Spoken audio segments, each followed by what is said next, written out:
This podcast is part of the Shareable Podcast Network. Learn more at shareable.fm. Not every guest takes me up on the opportunity, but I like to do a segment called The Mic Swap, where I make my guest into the host, and then I become the guest. I let them take the conversation wherever they want to take it, ask me whatever they want, and it's a lot of fun, I think. This is Mic Swap. All right. Well, this is Bill Coletti, and I am hijacking Jeff's Shareable podcast, and we're going to have just a great conversation so that I can learn from him. And when I learn from him, hopefully you're going to learn some things from him too. So, Jeff, thank you for Mic Swap, giving me this chance to sort of, hijack your show for a little bit and have a great conversation. So let's dig right in and talk about a couple of cool things. Cool. So, what's really interesting for me is to talk about transformation and, being one thing and turning into another. Is there a spot, a moment, an experience that you had that you reflect on as being really, really transformational from you? Could be a personal journey, a professional journey.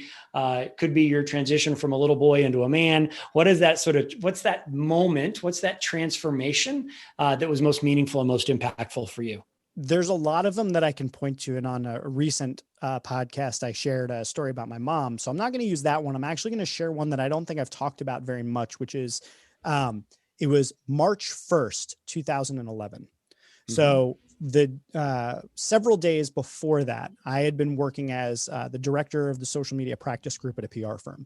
Mm-hmm. And I had been there for 11 months and I was let go.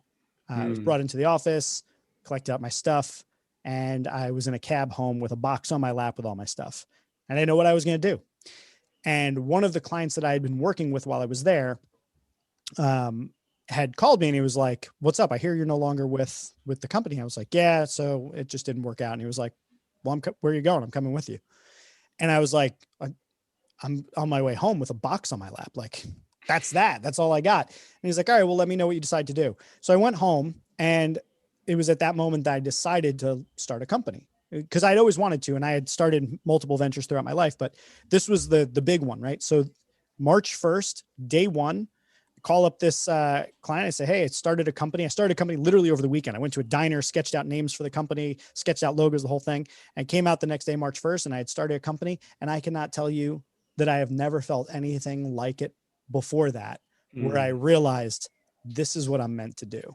Mm-hmm. The freedom of not having anyone to answer to except to literally be able to have open road in front of me, that it is entirely on my shoulders. I get to decide what I do, how I spend my time. That was so liberating. And I had not realized until that moment that was even a real honest to God possibility, because my prior efforts had failed. And this one, it felt different. It hit me different. I was like, this is going to work. And that started the journey of running my company, my agency, for 7 years and growing every single year. And I never felt more alive doing work. Yeah, that's awesome. So do you still get occasional headhunter calls? Did anybody call you and try to recruit you to bring you back to the agency life? People constantly are trying to hire me. And the number that I say that it would take for me to leave doing my own thing just keeps going up and up and up. I'm almost at the point where I'm saying, like, it would take you $500,000 a year just to get me to leave. And I probably would still only stay for 2 or 3 years because I'm just so miserable when I work for other people. And I would rather be broke, work for myself, than rich, work for other people. Why is entrepreneurism so scary? Why are people so fearful of taking a step? Some people are like all in. They know as a 12-year-old, they're going to be an entrepreneur. Some people, agency folks like you and I, we love that little warm cocoon of a big agency. Why is entrepreneurship so hard, so challenging? I have a different take on it now than I would had you asked me probably a handful of years ago. And it was partly because my wife was working for an advertising agency, and that position had come to a close. And as an entrepreneur, I had been running my company for several years. At that point, I was like, why don't you start a business? Because to me, that I find that as an entrepreneur, and other entrepreneurs I know, that's like our first instinct. We're like, well, all us, just do your own thing. Like, that's the easiest thing, right? Obviously, you can just start up a company. So I encourage her to do this. And 3 weeks in, I just see the terror on her face. Like she's she can't decide what to do. She's paralyzed with indecision and with fear and with what if this doesn't, and all of these things, and all of the things that when I experience all of those emotions, they just fuel me. I'm just charged by the idea of like everything being taken away from me and like not working. And like, it's all about proving all of those doubts wrong. And it's about climbing that mountain. So what makes it scary is the same thing that makes it exciting to entrepreneurs. It's just about personality types and how they relate to it. And I think there are people who are, I would liken how I feel working for someone else to how non-entrepreneurs feel working for themselves. There's a fear and a paralysis that hits the same way, I think, but it's caused by two very different circumstances.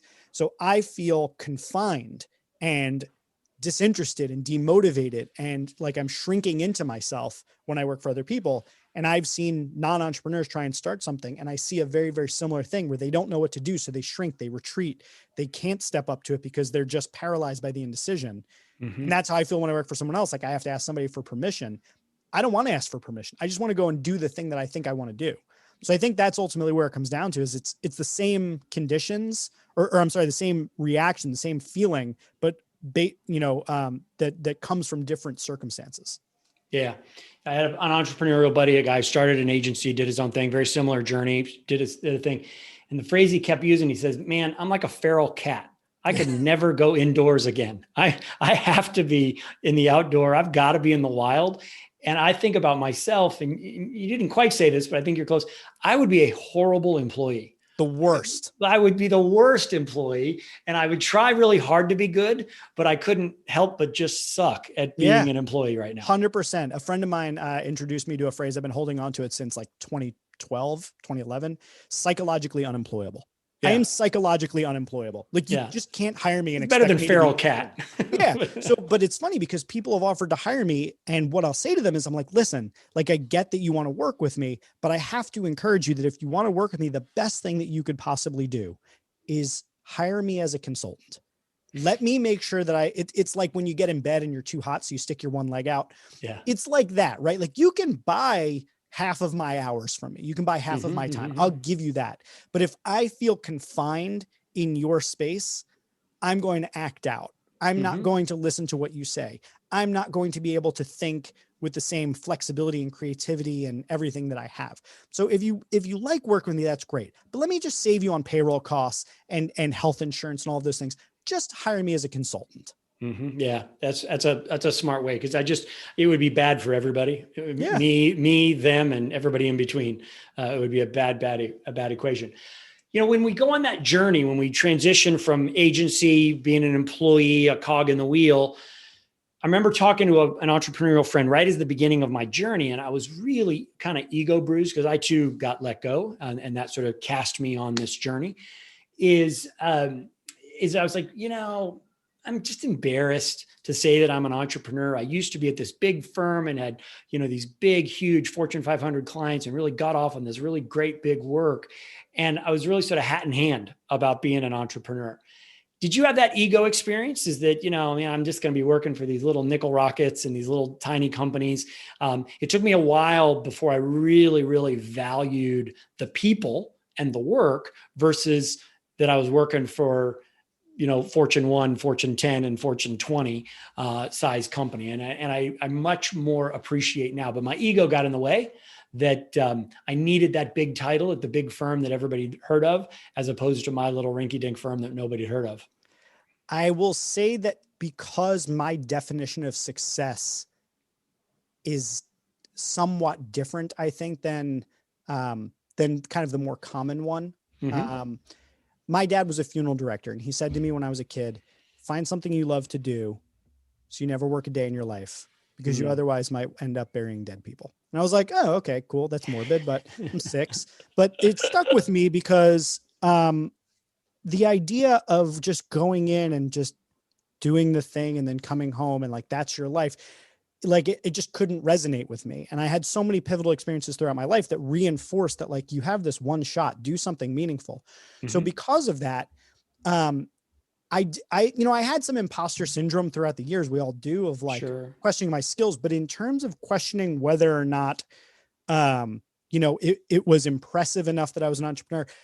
I would say this. I saw a TikTok recently of this guy who was saying, I have all these friends and they've got kids and they're all like, oh, I got it. And the kids, and it's great. You got to have kids. You got to have kids. You got to have kids. And he's like, tell me what your perfect day looks like. And they're like, oh, well, the grandparents would take the kids and I'd sleep in late. And then I would go fishing. And then I would this. And he's like, I'm living your life. I'm living your dream day every day. Why should I have kids?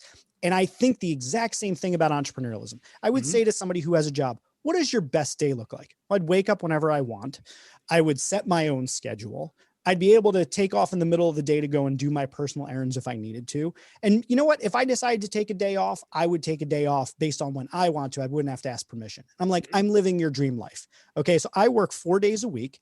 I set my schedule. So I start at 10 and I work as late as I want. I work late because that's when I like to work. I don't have to answer to anybody. And if I have an idea that I want to run with, I can do it.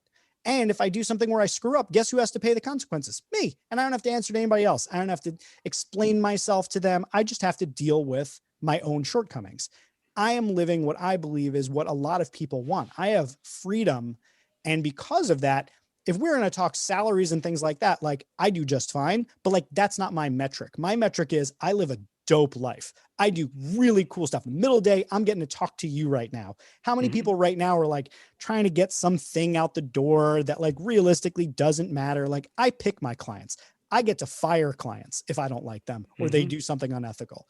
And that sort of freedom, man, you couldn't pay me enough to trade that in. Yeah, no. And that's awesome. But it's sometimes in those early days, it's hard to see that vision. It's hard 100%. To see or feel what you feel now.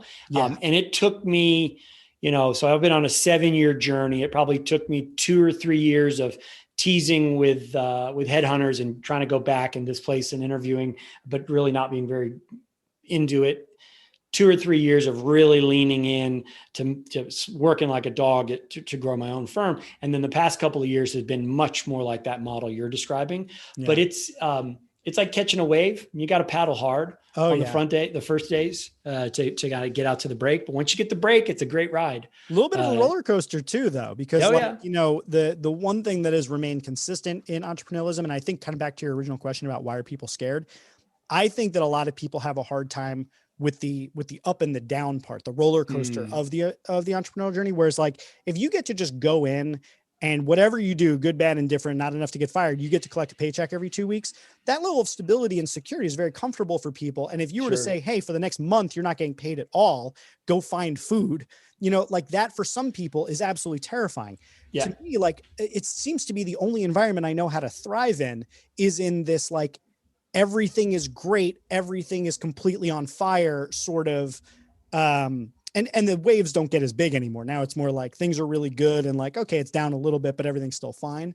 But I remember early on, it was constant. Like, I'm going to be homeless. Like that was like the thought that went through my head a lot, was like, I'm going to be a millionaire. Nope. I'm going to be homeless. And it was just that ebb and flow of that. And it was really tough. And a lot of people, I think, struggle with that. Yeah, they do. So you said 4 days a week. So describe your perfect fifth day. What's your perfect fifth day? So my perfect fifth day is I just watch my daughter. She's a little over 1. So I take Fridays off and I spend all day with her. And it's the coolest. We play with blocks and we watch Mickey Mouse and like, that's amazing. Like I'm an adult and I get to sit there and play with blocks and like, teach her words and like look at her adorable little face. And, yeah, that's priceless, man. It's the only thing I would change about the day though, is I would get up later. This kid wakes up way too early. Like baby body clock is just not cool. I'm not a pre 8 o'clock type person, but like 6 o'clock every day, we are up and about. Yeah, that's super, super, super exciting. So we were chatting a bit ago about, make sure I get it right, Superhero Institute, and what it's going to become and what it is. Can you sort of tell me a little bit more about that? Because I just am super excited about the concept you've got there. Yeah, absolutely. So it's a coaching certification program for existing people who are existing coaches or who want to become new coaches. But the methodology is essentially this. It starts out with the Superhuman Framework, which is a 5-part framework for essentially unlocking potential. It gives you the tools. I call them meta abilities. They're sort of the abilities that allow you to unlock other abilities. And once you learn this framework, you basically are able to carve out your own destiny of what it is you want to do, create your own schedule, create your own career, all that sort of good stuff. But it is rooted with the superhero code, which is the 10 things that you agree to basically to keep you on the path of the hero rather than the path of the villain. What comes after that, once you're Superhero Institute certified, is there's going to be an entire body of additional courses and trainings around things like brand, leadership, culture, marketing, sales. And then we're going to add additional modules, productivity and, diversity, equity, and inclusion. I'm going to basically be bringing in experts, superheroes that have their own superpower and knowledge set that they're going to share with the Institute. And the idea is that all of these coaches have access to a vast body of knowledge from a lot of brilliant people that help them continually level up and get better and better and better.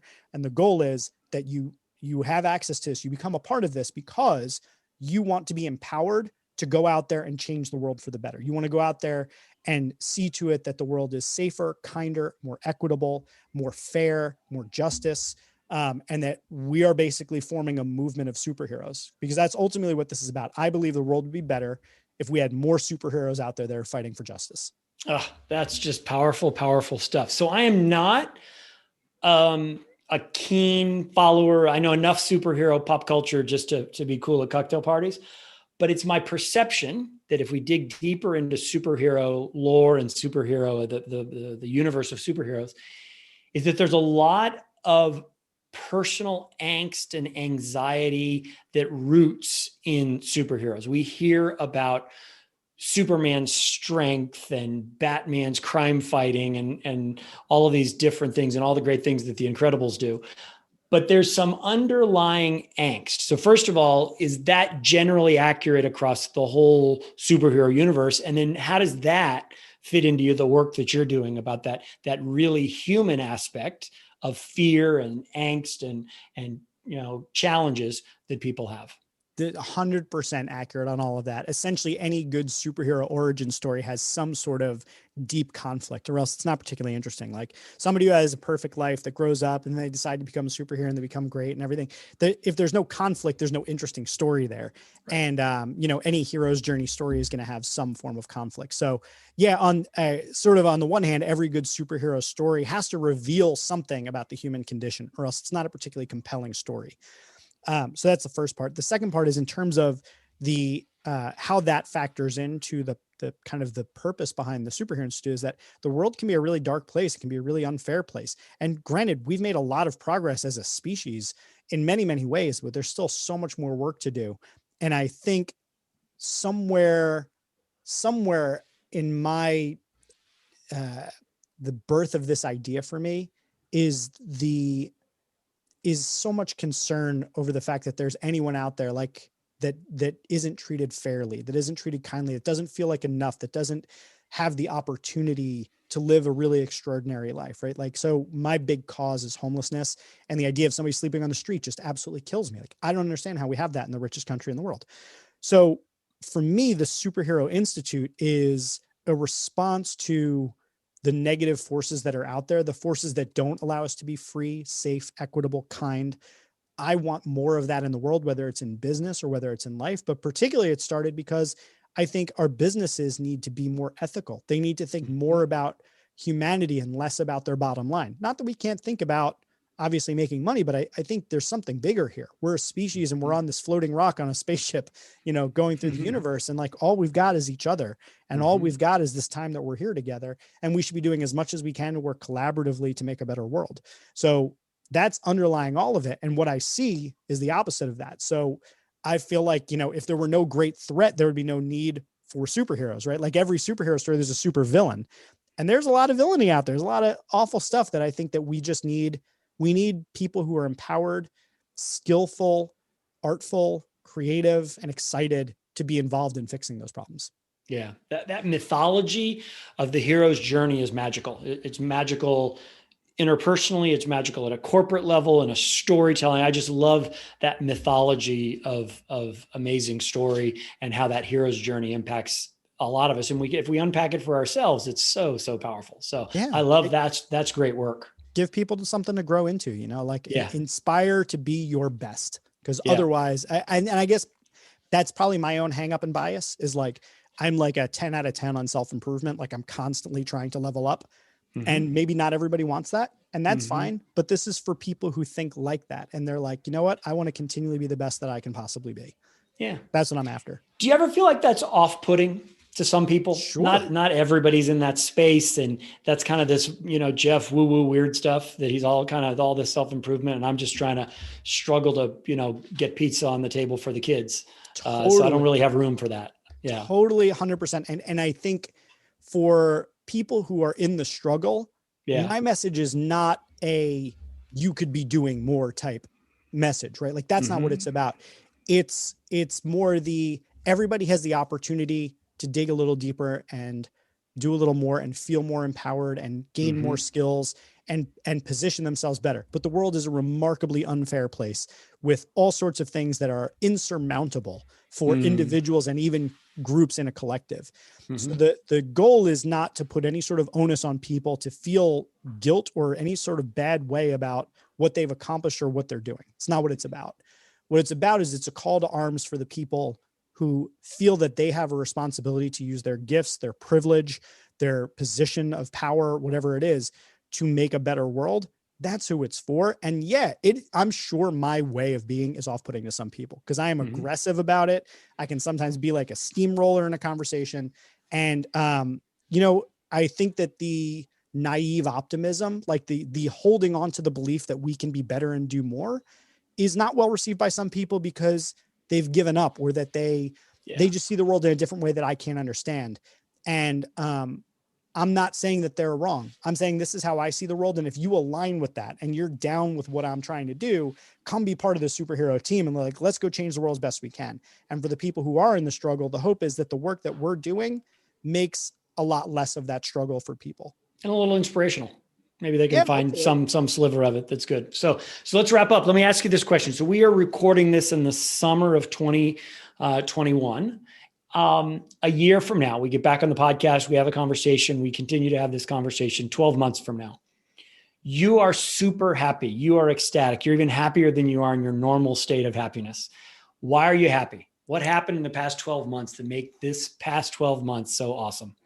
So I would be expecting either expecting or just had our second child, hopefully. If all goes well according to plan. So we would have our second child. Whose plan is that? Is that your plan or someone else's? No, it's our plan. We did. Okay. We worked it out together. It wasn't a unilateral decision.